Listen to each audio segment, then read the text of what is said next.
माहितीचा अधिकार अधिनियम 2005, राईट टू इन्फॉर्मेशन ॲक्ट 2005 हा ग्रंथालय आणि माहितीशास्त्र LIS क्षेत्रातील अत्यंत महत्त्वाचा घटक आहे. ग्रंथालय ही माहितीचे स्रोत असल्याने हा कायदा विद्यार्थ्यांना समजणे आवश्यक आहे. खालीलप्रमाणे तुम्ही हा विषय मराठीतून सोप्या भाषेत मांडू शकता. माहितीचा अधिकार अधिनियम 2005 RTI ॲक्ट. 1. प्रस्तावना इंट्रोडक्शन. उद्देश: प्रशासनात पारदर्शकता, ट्रान्सपॅरन्सी आणि उत्तरदायित्व अकाउंटेबिलिटी आणण्यासाठी हा कायदा करण्यात आला. अंमलबजावणी: हा कायदा 12 ऑक्टोबर 2005 रोजी संपूर्ण भारतात लागू झाला. व्याप्ती: कोणताही भारतीय नागरिक सरकारी प्राधिकरणांकडून पब्लिक अथॉरिटीज माहिती मागवू शकतो. 2. ग्रंथालयांसाठी महत्त्व. Importance for LIS. ग्रंथालय हे माहितीचे केंद्र आहेत. सरकारी आणि अनुदानित ग्रंथालय ही सार्वजनिक प्राधिकरण, पब्लिक अथॉरिटी या व्याख्येत येतात.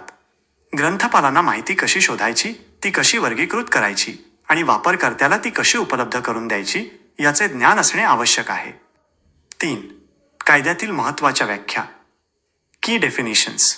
माहिती इन्फॉर्मेशन यामध्ये कागदपत्रे, नोंदी, रेकॉर्ड्स, ईमेल्स, मेमो, अहवाल, नमुने आणि इलेक्ट्रॉनिक स्वरूपातील डेटा यांचा समावेश होतो. माहितीचा अधिकार राईट टू इन्फॉर्मेशन. दस्तऐवजांची तपासणी करणे, त्यांच्या प्रमाणित प्रती घेणे आणि कामाची पाहणी करण्याचा अधिकार. 4. प्रमुख पदे आणि प्रक्रिया. Process and officers. माहिती मिळवण्यासाठी खालील अधिकाऱ्यांची नियुक्ती केलेली असते. 1. जनमाहिती अधिकारी PIO, पब्लिक इन्फॉर्मेशन ऑफिसर. अर्ज स्वीकारणे आणि माहिती देणे ही यांची जबाबदारी असते. 2. सहाय्यक जनमाहिती अधिकारी APIO, अर्ज स्वीकारून तो PIO कडे पाठवणे. वेळ मर्यादा टाइम लिमिट. सामान्य अर्जासाठी 30 दिवस. व्यक्तीच्या जीविताशी किंवा स्वातंत्र्याशी संबंधित माहिती असल्यास 48 तास. 5. माहिती देण्यापासून सूट. एक्झेम्पशन सेक्शन 8. काही माहिती देण्यास सरकार नकार देऊ शकते, जसे की देशाची सुरक्षा आणि अखंडता धोक्यात येईल अशी माहिती, दुसऱ्या देशासोबतचे गुप्त संबंध, न्यायालयाने प्रतिबंधित केलेली माहिती, वैयक्तिक गोपनीयता प्रायव्हसी भंग करणारी माहिती. 6. अपील प्रक्रिया अपील प्रोसेस. जर 30 दिवसांत माहिती मिळाली नाही किंवा माहिती चुकीची असेल तर नागरिक अपील करू शकतात.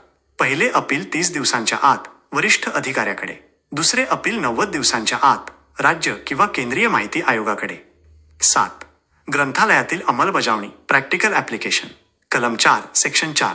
प्रत्येक ग्रंथालयाने स्वतःहून प्रोॲक्टिव्ह डिस्क्लोजर आपली माहिती, नियम, कर्मचारी आणि सेवांची माहिती प्रसिद्ध करणे अनिवार्य आहे. नोंदींचे व्यवस्थापन. माहिती अचूक देण्यासाठी ग्रंथालयातील रेकॉर्ड मॅनेजमेंट सक्षम असणे गरजेचे आहे. विद्यार्थ्यांसाठी टीप. माहितीचा अधिकार हा लोकशाहीचा कणा आहे. ग्रंथपाल म्हणून समाजाला हवी असलेली माहिती कायदेशीर चौकटीत राहून जलद गतीने उपलब्ध करून देणे हे आपले कर्तव्य आहे. माहितीचा अधिकार RTI कायदा. 50 प्रश्न. NETS ET स्तर. प्रश्न 1 ते 10. मूलभूत माहिती. 1. माहितीचा अधिकार कायदा कधी लागू झाला? उत्तर C. 12 ऑक्टोबर 2005. 2. माहितीचा अधिकार कायदा कोणत्या वर्षी संमत करण्यात आला? उत्तर C. 2005. 3. माहितीचा अधिकार RTI अर्ज कोण दाखल करू शकतो? उत्तर A. भारताचा कोणताही नागरिक. 4. माहितीचा अधिकार कायदा कशाला प्रोत्साहन देतो?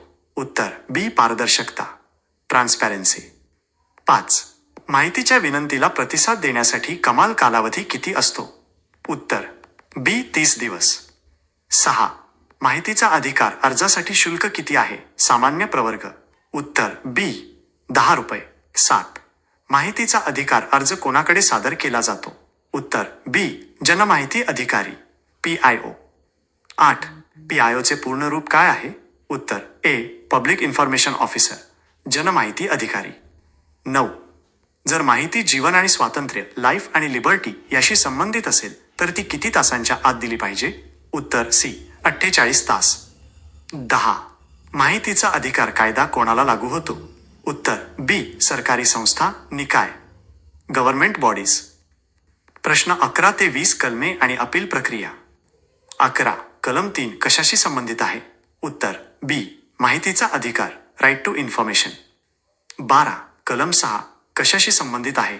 उत्तर A. माहिती मिळवण्यासाठी अर्ज करणे. 13. कलम 7 कशाशी संबंधित आहे?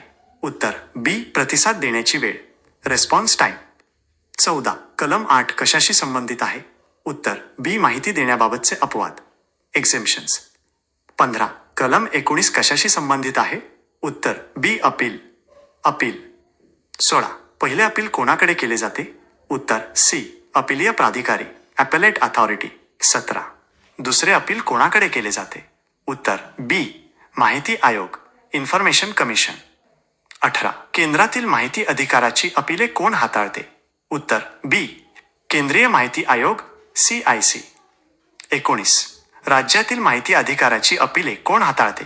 उत्तर बी. राज्य माहिती आयोग, SIC. 20. माहितीचा अधिकार कोणत्या माहितीला वगळतो? उत्तर बी. राष्ट्रीय सुरक्षा, नॅशनल सिक्युरिटी. प्रश्न 21 ते 30. संकल्पना आणि व्याप्ती. 21. माहितीचा अधिकार कशावर आधारित आहे? उत्तर ए. भाषण आणि अभिव्यक्ती स्वातंत्र्य, फ्रीडम ऑफ स्पीच. 22. RTI मुळे काय सुधारते? उत्तर बी. पारदर्शकता. 23. जनमाहिती अधिकाऱ्याने PIO किती दिवसांत उत्तर दिले पाहिजे? उत्तर बी. 30 दिवस. 24. सहाय्यक पायो, असिस्टंट पायो कोणत्या स्तरावर काम करतात? उत्तर ए. गाव तालुका स्तर. 25. माहितीचा अधिकार कायद्याने कोणता जुना कायदा बदलला? उत्तर बी. माहिती स्वातंत्र्य कायदा 2002, फ्रीडम ऑफ इन्फॉर्मेशन ॲक्ट 2002. 26. माहितीचा अधिकार कशाशी संबंधित आहे? उत्तर सी. मानवी हक्क, ह्युमन राईट्स. 27. RTI कशाला प्रोत्साहन देतो? उत्तर ए. उत्तरदायित्व, जबाबदारी, अकाउंटेबिलिटी. 28. माहितीचा अधिकार कायदा कोणत्या संस्थांना लागू होतो? उत्तर डी. सर्व सार्वजनिक प्राधिकरणे, ऑल पब्लिक अथॉरिटीज. 29. माहिती, इन्फॉर्मेशनमध्ये कशाचा समावेश होतो? उत्तर डी. वरील सर्व. कागदपत्रे, ईमेल, अहवाल. 30. RTI कशासाठी उपयुक्त आहे? उत्तर डी. वरील सर्व. सुशासन, पारदर्शकता, उत्तरदायित्व. प्रश्न 31 ते 40. अंमलबजावणी. 31. RTI अर्ज कोणत्या भाषेत दाखल करता येतो? उत्तर डी. वरील सर्व. इंग्रजी, हिंदी, प्रादेशिक भाषा. 32. माहितीचा अधिकार कायदा काय सुनिश्चित करतो? उत्तर बी. पारदर्शकता. 33. हा कायदा कोणाला लागू आहे? उत्तर बी. सरकारकडून अनुदान मिळणाऱ्या सेवाभावी संस्था, NGOs. 34. माहिती नाकारल्यास किती दिवसांत प्रथम अपील करता येते? उत्तर सी. 30 दिवस. 35. RTI मुळे काय कमी होण्यास मदत होते? उत्तर ए. भ्रष्टाचार, करप्शन. 36. माहितीचा अधिकार कायदा कोणत्या कायद्याच्या अंतर्गत येतो? उत्तर ए. प्रशासकीय कायदा, ॲडमिनिस्ट्रेटिव्ह लॉ. 37. RTI मुळे कशाचा प्रवेश ॲक्सेस मिळतो? उत्तर ए. माहिती, इन्फॉर्मेशन. 38.